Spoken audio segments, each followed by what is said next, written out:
성도님들, 오늘 말씀은 백부장의 믿음에 대한 말씀인데요. 오늘 본문의 내용은 이런 겁니다. 먼저 오늘 말씀 5절에 보면요, 마태복음 8장 5절에서 10절까지 말씀을 봐보면 예수님께서 가버나움에 들어가셨는데요, 한 백부장이 나와 간구하여 주여, 내 하인이 중풍병으로 집에 누워 몹시 괴로워합니다 라고 했더니 예수님이 그러면 내가 가서 고쳐주겠다 그렇게 말했는데요, 백부장은 8절에 내 집에 오심을 감당하지 못하겠으니 다만 말씀만 하십시오 라고 했는데, 예수님이 10절에 이거를 놀랍게 여기시고 이스라엘 중 이만한 믿음을 보지 못하였다라면서 극찬을 했던 것입니다. 성도님들, 성경에 보면 예수님이 놀라는 장면이 사실 별로 없거든요. 또한 이렇게 극찬하는 경우도 별로 없어요. 딱 한 번 마리아에게 향유옥합을 깨뜨린 마리아를 두고 마태복음 26장에 보면, 마태복음 26장 13절에 보면 내가 진실로 너에게 이르노니 온 천하에 어디에서든지 이 복음이 전파되는 곳에는 이 여자가 행한 일도 말하여 그를 기억하리라. 즉, 딱 한 번 마리아를 두고 칭찬하셨던 겁니다. 그런데 이 백부장은 이스라엘 중에 이만한 믿음이 없다. 사실 백부장은 이방인이지 않습니까? 유대인이 아니거든요. 어떻게 보면 하나님을 제대로 알지도 못하는 이 이방인이 어떻게 해서 이런 극찬을 받을 수 있었을까? 이 백부장의 이 믿음이 도대체 무엇이길래 예수님마저도 이렇게 놀라워하는가? 그거를 오늘 한번 살펴보기를 원합니다. 먼저 오늘 이 본문을 보면서 한 가지 의문이 드는 것이 뭐냐면, 도대체 이 믿음이라는 게 뭐고 또 이 믿음의 사이즈가 있느냐라는 부분이에요. 사실 믿음이라는 건 누구나 다 가지고 있지 않습니까? 믿음은 보편성이거든요. 믿음은 불신자도 다 가지고 있단 말이에요. 즉, 내가 이 일을 하면 잘 될 거야 라는 믿음을 다 가지고 있는 거지요.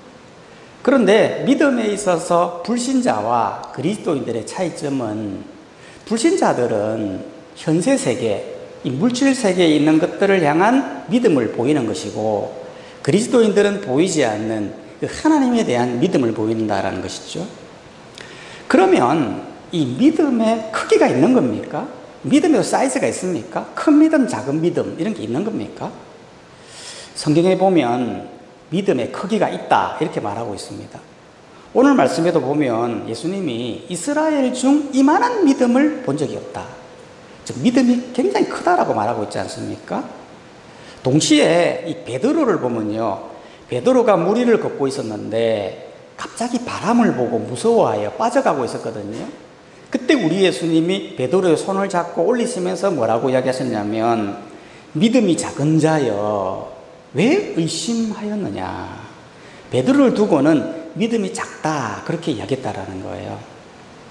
그러면 믿음의 사이즈는 알겠는데, 그러면 믿음이 크면 놀라운 역사를 이루고, 그러면 믿음이 작으면 역사를 없냐? 그것도 아니라는 거예요. 여러분, 마태복음 17장에 보면요, 예수님이 말씀하셨거든요. 마태복음 17장 20절에 보면 우리 함께 읽어봅시다. 네, 시작. 이르시되 너희 믿음이 작은 까닭이다. 진실로 너에게 이르노니 만일 너에게 믿음이 기사시 하늘만큼만 있어도 이 산을 명하여 여기서 저기로 옮겨지라 하면 옮겨질 것이요 또 너희가 못할 것이 없으리라. 즉, 믿음이라는 게 작아도 산을 옮길 만한 엄청난 역사를 이룰 수 있다는 거예요. 여기에서 적은 믿음이 무엇일까요? 이 믿음은 다른 게 아니고 하나님을 믿는 믿음을 말하는 것이죠. 여러분, 실제로 우리가 하나님을 믿는 믿음은요, 엄청난 믿음을 요구하는 게 아니잖아요. 하나님을 믿기 위해서 무슨 고행을 해야 된다거나, 하나님을 믿기 위해서 돈을 많이 내야 된다거나, 하나님을 믿기 위해서 착한 일을 많이 해야 된다거나 뭐 그런 게 아니라는 거예요. 그냥 예수님을 주인으로 입으로 시인하고 그걸 마음으로 받아들이면 된다는 거예요. 얼마나 작은 믿음입니까? 이 작은 믿음으로 뭐를 소유합니까? 하나님을 소유하는 거예요. 천국을 소유하는 거죠. 그렇기 때문에 이 산을 들어서 저 산을 옮긴다라고 하는 그것보다도 더 큰 천하를 얻는, 하나님을 얻는 엄청난 믿음이 작은 믿음부터 시작된다는 거예요. 그런데 이런 작은 믿음이 불신자에게는 없다라는 거예요. 실제로 여러분, 우리가 불신자에게 말하잖아요. 다른 건 몰라도 그냥 예수님 믿기만 하면 된다. 그러면 천국을 소유하는 거다. 천국 간다. 아무리 그렇게 말해도요, 이거를 믿지를 못하는 거예요. 왜 그렇습니까? 이 작은 믿음을 소유하지 못하기 때문에 거부하게 되는 것입니다. 그러면 도대체 이 백부장은 어떻게 해서 이런 믿음을 소유할 수 있었냐라는 겁니다. 사실 백부장이 이 한 말을 보면요, 사실 이 말이 단순한 말이 아니거든요. 왜냐하면 여러분, 마태복음 8장에 보면요, 마태복음 8장 8절에 보면 백부장이 말했지 않습니까? 백부장이 대답하여 이르되 주여 내 집에 들어오심을 나는 감당하지 못하겠사오니 다만 말씀만 하옵소서. 그러면 내 하인이 낫겠사옵나이다. 즉, 예수님 굳이 갈 필요 없습니다. 그냥 말씀만 하십시오. 그러면 내 하인이 낫겠습니다. 그렇게 이야기했다라는 거예요. 여러분, 사실 당시 이거는요, 어마어마한 고백이죠. 왜냐하면 여러분, 당시 환자라는 거는요, 당연히 가야 되는 거예요. 가야 고칠 수 있는 거예요. 가서 안수를 한다든지, 배를 만져준다든지, 눈을 만진다든지, 약을 쓴다든지, 기도를 한다든지, 그렇게 해야 고치는 거 아니겠습니까? 실제로 당시 예수님의 사역들을 보면 항상 가서 고쳐주셨어요. 가서 침을 뱉고 진액을 이기고 눈을 만지고 사람을 터치하고 안수하고 그렇게 하면서 고쳤단 말이죠. 그러면 당연히 가야 되는 거예요. 그런데 말씀만 하옵소서라고 이 말한 거는 어떤 의미를 가지고 있느냐 하면 바로 이 창세기에 나타난 하나님을 말하는 거예요. 여러분, 창세기에 나타난 하나님이 어떤 하나님입니까? 창세기 1장 1절에 보면 하나님이 세상을, 천지를 말씀으로 창조했다고 말하고 있지 않습니까? 즉, 말로 세상을 만드신 거예요. 말로 세상을 만들었다라는 말은 이게 굉장한 거죠. 왜냐하면 말로 했다라는 것은 무엇을 의미하는 거냐면 아무것도 없는 상태에서 유를 만들었다라는 의미예요. 아니, 하나님은 왜 말로 만들었던 걸까요? 그냥 있는 물질을 가지고 만들어도 되는 거 아닙니까? 근데 왜 말로 했느냐면 그건 하나님의 이 전능성, 즉 인간과 다름을 보여주기 위함이었죠. 여러분, 실제로 인간은요, 무에서 아무것도 없는 상태에서 유를 만들 수는 없어요. 여러분, 그렇지 않습니까? 이 세상에 인간이 만든 것들이 많거든요. 스마트폰도 만들고 비행기도 만들고 자동차도 만들고. 그런데 그 모든 것들은 다 있는 재료를 가지고 만든 거지 없는 데서 만들 수 있는 건 아니다라는 거예요. 그런데 하나님은 완전히 없는 그 무의 상태에서 말씀으로 유를 만들어버리는, 물질을 만들어버리는, 세상을 만들어버리는 역사를 이루었던 겁니다. 그렇기 때문에 이 백부장이 말씀만 하시옵소서라고 한 말은 정말 하나님에 대한 이해가 없으면 이런 말을 하기가 쉽지가 않았다라는 거예요. 그렇기 때문에 사실 이런 질문은 백부장이 할 게 아니고요, 당시의 제사장들이나 탁월한 종교인이 당신이 하나님이라면 말로 하면 되는 거 아닙니까? 라고 말을 해야 된다는 거예요. 그런데 백부장은 그런 사람이 아니었어요. 당시 백부장은 그냥 이방인입니다. 군인 100명을 이끄는 군인에 불과한 거죠. 그 또한 탁월한 종교인도 아니었습니다. 그냥 예수의 소문만 듣고 하인이 불쌍하니까 예수님에게 가면 되겠다, 그런 마음으로 온 거죠. 그런데 그가 어떻게 해서 이런 엄청난 질문을 하게 됐는 겁니까? 그냥 집에 오는 게 부담이 되어서 그렇습니까? 사실 마태복음 8장에 보면요, 그런 뉘앙스가 있어요. 마태복음 8장 8절에 보면 이렇게 말하고 있거든요. 백부장이 대답하여 이르되 주여 내 집에 들어오심을 나는 감당하지 못하겠사오니. 즉, 예수님과 같이 엄청난 분이 우리 집같이 누추한 곳에 오는 거 부담됩니다, 뭐 그렇게 말하는 뉘앙스라는 겁니다. 근데 실제로는 그게 아니었어요. 여기에서 내 집에 오는 걸 감당하지 못하겠다라는 말은 당시에는 유대인이 이방인의 집에 가서 식사 교제하는 것을 금지했어요. 유대인의 간섭에 보면 이방인과 함께 식사 교제하는 것을 금지했거든요. 그렇기 때문에 예수님은 당연히 유대인이잖아요. 그러니까 이방인인 자기의 집에 오는 것을 예수님을 배려하기 위하여 집으로 오지 말라고 한 것이지, 진짜 집이 누추해서 부담이 되어서 그런 건 아니라는 거예요. 그러면 도대체 왜, 어떻게 해서 이런 엄청난 고백을 할 수 있었던 걸까요? 그건 다른 게 아니고 그에게는 상식이 되는 믿음이 있었다라는 거예요. 여러분, 이게 무슨 말이냐면 백부장은 9절에서 고백하잖아요. 마태복음 8장 9절, 우리 이 말씀을 한번 읽어보도록 하겠습니다. 마태복음 8장 9절 시작.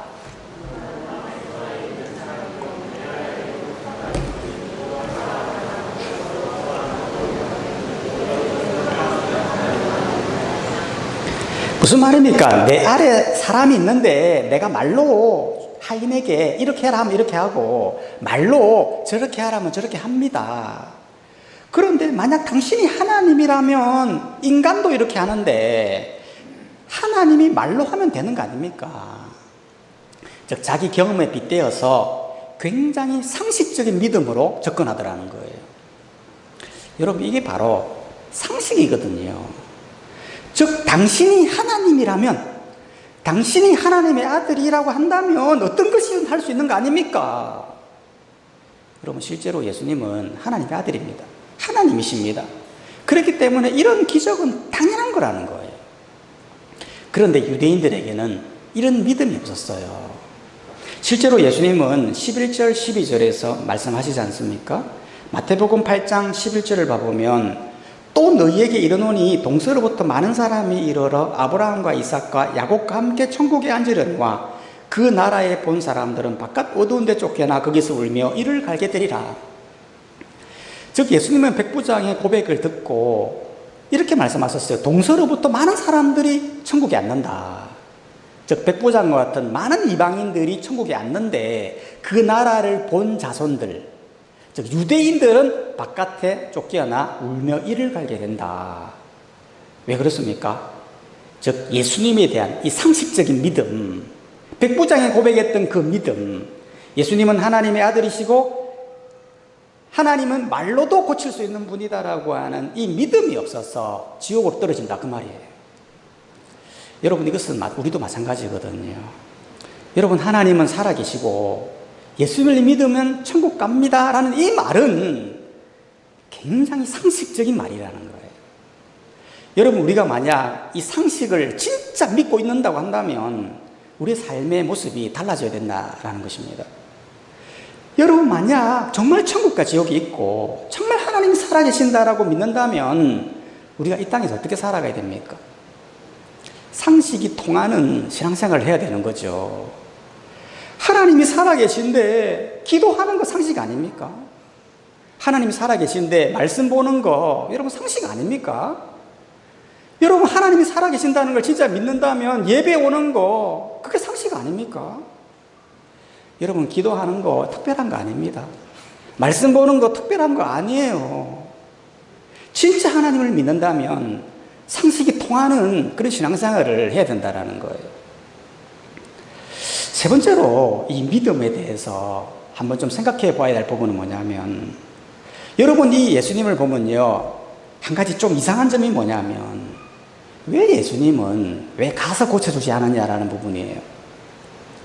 왜냐하면 여러분, 실제로 이 하인을 보면요, 6절에 보면 마태복음 8장 6절에서 7절을 봐보면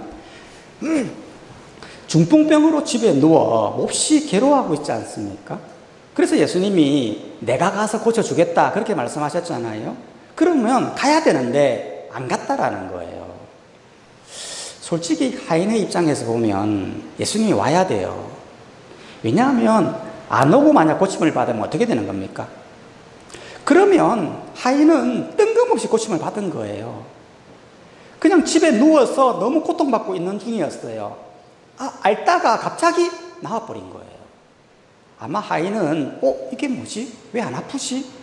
너무 신기했을 거예요. 그러면서 이걸 누가 고쳐준지 모르는 거예요. 아마 자연적으로 그냥 나은 모양이다 그렇게 생각했을 거예요. 물론 나중에 백부장이 다 설명을 해 주었을 거죠. 너가 나은 건 내가 말씀만 해달라고 했는데 예수님이 말로 너를 고친 것이다. 그렇게 했었을 거예요. 그러면, 그렇게 말을 하면 이 하인이 과연 믿었을까라는 부분입니다. 물론 믿을 수도 있고 안 믿을 수도 있어요. 확실하지 않아요. 믿었는지 안 믿었는지. 그런데 만약 직접 와서 고쳐주면 어떻게 되는 겁니까? 그럼 확실히 믿는 거예요. 실제로 성경에 보면, 누가복음에 보면 예수님이 귀신 들린 자를 고쳐준 경우가 있었거든요. 귀신 들린 자를 고쳐주니까요, 이 사람이 낫자말자 그 자리에서 옷을 입고 정신이 온전하여 예수님 발치에 앉아요. 왜 앉았냐면 예수님을 믿고 제자의 삶을 살려고 그렇게 했다라는 거예요. 직접 와서 고쳐주는 것과 그냥 안 고쳐주는, 말로 고쳐주는 건 엄청난 차이가 있다는 걸 보여주는 거예요. 그렇기 때문에 하인의 입장에서 보면 직접 와서 고쳐주면 예수님을 믿게 되는 놀라운 은혜가 있게 되는 거예요. 그런데 예수님은 왜 가서 고쳐주지 않았던 걸까요? 그 이유는 세 가지 이유가 있어요. 우리 한번 잘 들어보기 바랍니다. 왜 가서 고쳐주지 않았느냐? 첫 번째 이유는 예수님이 하인에게 가지 않음을 통해서 예수님이 어떤 분이신가를 드러냈던 거예요. 만약 예수님께서 처음부터 가서 고쳐줬잖아요? 그러면 사람들은 생각했을 거예요. 아, 예수님은 사람을 고칠 때 가야 되는구나. 그냥 가서 직접 보고 만지고 만나서 그렇게 고치시는 분이로구나 라고 생각했을 거예요. 그런데 가지 않음을 통해서 뭘 보여줬냐면 예수님은 그 창세기에 나타난 천지를 만드신 하나님, 그리고 말로도 고침을 할 수 있는 그 하나님임을 보여주신 거예요. 여러분, 이게 놀라운 은혜거든요. 말로 사람을 낫게 한다. 놀라운 은혜 아닙니까? 여러분, 이 의학이 아무리 많이 발달해도 말로 사람을 못 고칩니다. 그렇지 않습니까? 그런데 이거는 무엇을 의미하는 거냐면 바로 이 성경이 그렇다는 거예요. 여러분, 성경은 하나님의 말씀 아닙니까? 그렇기 때문에 성경을 왜 주셨습니까? 이 성경을 보는 자들마다 영적인 치유를 통하여 사람을 고치고 하나님을 믿게 하는 놀라운 역사를 위하여 이 성경을 주신다는 겁니다. 두 번째로 왜 하인에게 가지 않았느냐? 두 번째 이유는 이 백부장의 믿음을 견고하게 하기 위함이었어요. 여러분, 백부장은 뭐 특별한 믿음으로 이런 고백을 한 게 아니잖아요. 그냥 상식적으로 생각해 보니까, 자기 삶에 빗대어 생각해 보니까 그런 말을 내뱉은 거예요. 그런데 실제로 그 말이 역사하는 걸 보면서 백부장의 믿음이 더욱 견고해지게 된 거예요. 만약 예수님이 그냥 가서 하인을 고쳐주었지 않습니까? 그러면 이 백부장의 믿음이 드러나지 않는 거예요. 어떤 것이 진짜 큰 믿음인지, 어떤 것이 작은 믿음인지 알 수가 없는 거예요. 또한 이렇게 백부장을 칭찬하지도 않았을 것이고 성경책에도 이렇게 구체적으로 기록되지 않았을 것이며 그냥 한 명의 하인을 고쳐준 것밖에 기록되지 않았을 거다라는 거예요. 그런데 실제로 말로 치유하시는 이 예수님을 보면서 백부장은 느꼈던 거예요. 아, 진짜 예수님은 하나님의 아들이로구나. 말로도 하시는 분이로구나 라면서 믿음의 견고함을 가졌을 거다라는 것입니다. 세 번째로 왜 예수님이 하인에게 가지 않았느냐? 세 번째 이유는 이 안감을 통해서 우리의 믿음이 얼마나 중요하냐를 보여주신 거예요. 여러분, 실제로 13절 말씀해 보니까요, 마태복음 8장 13절 말씀해 보니까 예수께서 백부장에 이르시되 가라, 내 믿음대로 될지어다 하시니 그 즉시 하인이 나으니라. 여러분, 이 하인을 고쳐준 사람은 누굽니까? 예수님이지 않습니까? 그런데 예수님이 고쳐준 건 맞지만 예수님이 말씀했던 거예요. 네 믿음대로 될지어다. 즉, 이 백부장의 믿음이 이 하인을 고치는 데 있어서 중요한 역할을 했다, 그 말이에요. 만약 백부장의 믿음이 부족했다면, 베드로와 같이 적은 믿음에 소유졌다면 하인을 못 고치는 거예요. 만약 예수님이 직접 가서 고쳐주지 않습니까? 그러면 이 백부장의 믿음하고는 아무런 관련이 없게 되는 거예요. 그런데 가지 않게 됨으로써 백부장이 가졌던 그 믿음이 얼마나 중요하냐를 보여주신 거죠. 백부장은 어떤 믿음을 소유하게 된 겁니까? 나의 사랑하는 종이 아파하는 모습을 보면서 긍휼의 마음을 가지고 예수님께 가기만 하면 예수님은 고쳐줄 수 있을 것이다 라고 하는 그 믿음을 소유했기 때문에 그 믿음대로 고침을 받을 수 있었다라는 것입니다. 이것은 우리도 마찬가지다라는 거죠.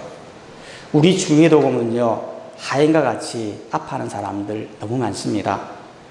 육체적인 질병으로 아파하는 사람들도 있고 영적으로도 힘들어하는 사람이 있으며 경제적으로 힘들어하는 사람이 있습니다. 그러면 이들에게 우리가 어떻게 해야 할까요? 이 백부장의 믿음을 소유해야 하는 것이죠. 정말 아파하는 사람들을 두고 긍휼히 여기는 마음으로 그들을 도와줄 수 있는 길을 찾고, 무엇보다 중요한 것은 예수님께로 인도하는 이런 믿음, 예수님이면 무엇이든지 고칠 수 있다라고 하는 그런 믿음으로 예수님께로 인도하는 이 일을 감당해야 하는 것입니다. 그렇기 때문에 우리 또한 이 백부장의 고백처럼 우리도 함께 고백하면 좋겠습니다.